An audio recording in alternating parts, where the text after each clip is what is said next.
So a couple years ago, a friend of mine was having a hot cocoa party and she wanted marshmallows of different flavors. So I taught myself how to make marshmallows. So today I thought I'd share that with you guys. I'm going to start with a half a cup of water in the bottom of my mixing bowl, and I have 3 packets of unflavored gelatin that I'm just going to sprinkle over the top and set aside so that it can bloom. Gotta swirl it to get it all. There we go. Now, in my saucepan on my stove, I'm going to add 2 cups of sugar, a half a cup of water, and 1/3 cup of corn syrup.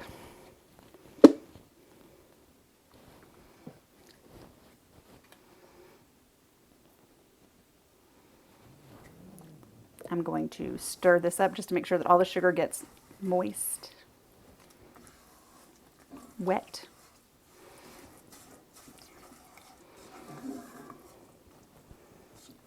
And I'm going to,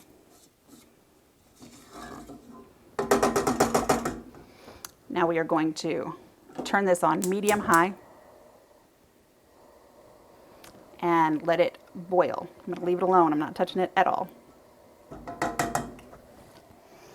until it comes to a boil. This should take about 5 or 6 minutes.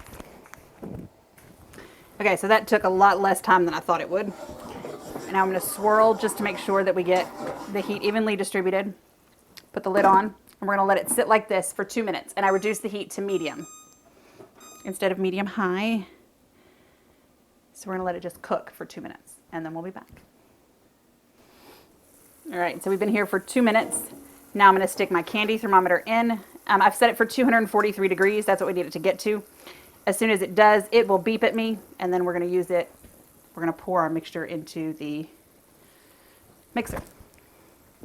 When we pour the mixture into the mixer, the sugar part in there, I'm going to pour it against the wall. I don't want to pour it directly into the gelatin because it'll kill it. It won't work anymore. So you want to put it against the wall.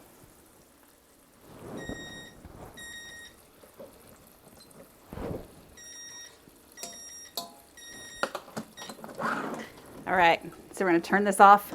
I'm going to let the bubbles die down because you don't want to put it in when it's too hot. And I'm going to start mixing in the mixing bowl now.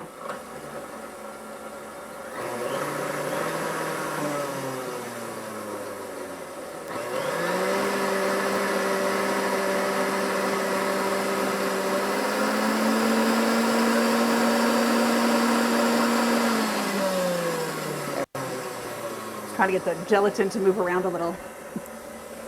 All right, so while it's on low, I'm going to start pouring in slowly. And remember, I want it to hit the wall first.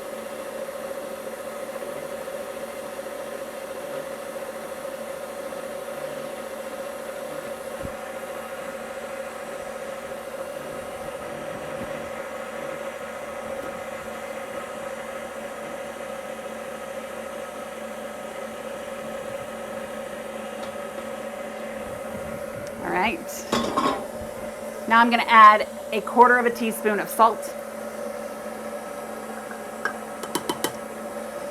And then we're going to turn this all the way up to 10 on the mixer and let it sit for 10 minutes. We're just going to let it, it's going to triple in size. And we just got to let it do its thing.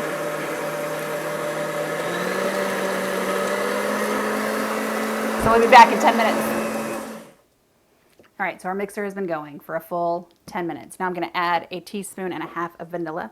At this point, if you want to add flavors, you can make any flavor of marshmallow you want, truly. Any extract, add 1.5 teaspoons of it and go to town. You can also put any color you want in it. So I'm going to turn this back on, let it go for 1 more minute, and while that is happening, I'm going to grease the pan that I'm going to put this in.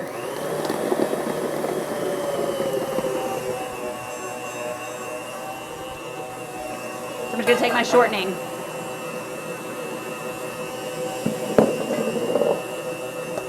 And I want to put it all over so it does not stick to any part of it.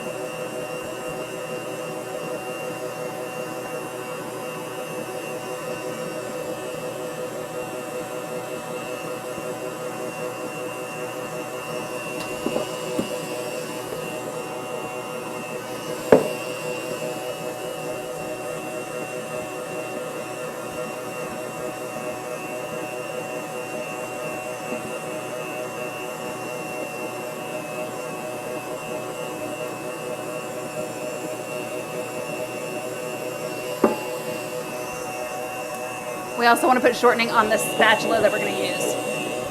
Otherwise, the mixture is just going to stick to it.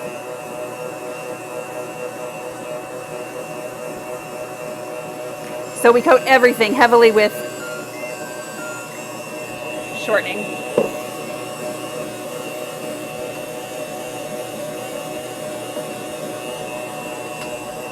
Now,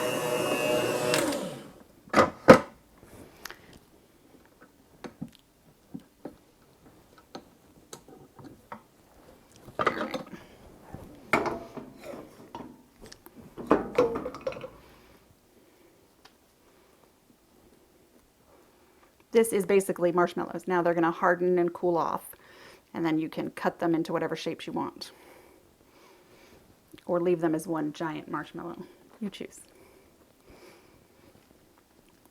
I'm using an 8-inch round pan.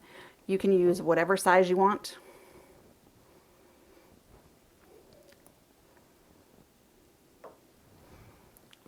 So all I'm going to do is take and spoon into my pan.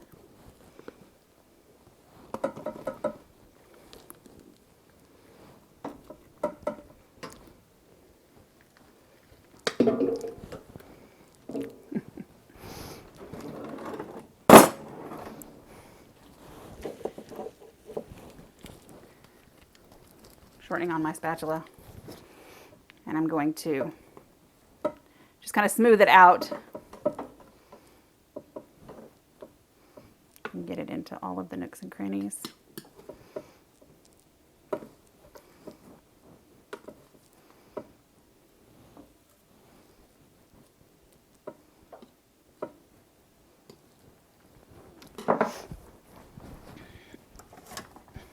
I have another tray just in case. I was concerned that that would take up too much.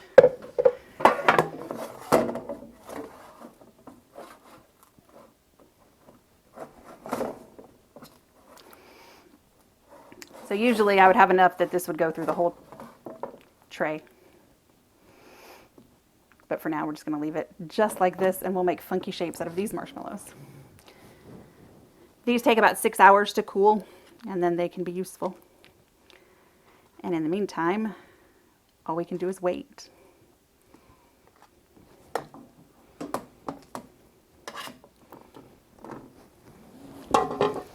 Last step is to take some powdered sugar and just sprinkle it over the top. This will keep them from drying out too much. And there you are, homemade marshmallows. Our marshmallows have been cooling for 6 hours, well, overnight, so it's been more like 12 hours. But anyway, they are ready to go. The round marshmallow I used in a cake, and if you're interested in that, check out my s'mores cake video, because it's really cool. All I'm going to do is pull up the marshmallows just like that. They come right off. We're going to take a knife and cut into whatever sizes you want. They cut very easily. Sizes, shapes. If you want to make, I made stars out of them one year, and so we just used a metal star cookie cutter and made them. The only thing you need to do is make sure that you put powdered sugar on the exposed edges and the bottom. Otherwise, they'll dry out. But there you have your own marshmallow.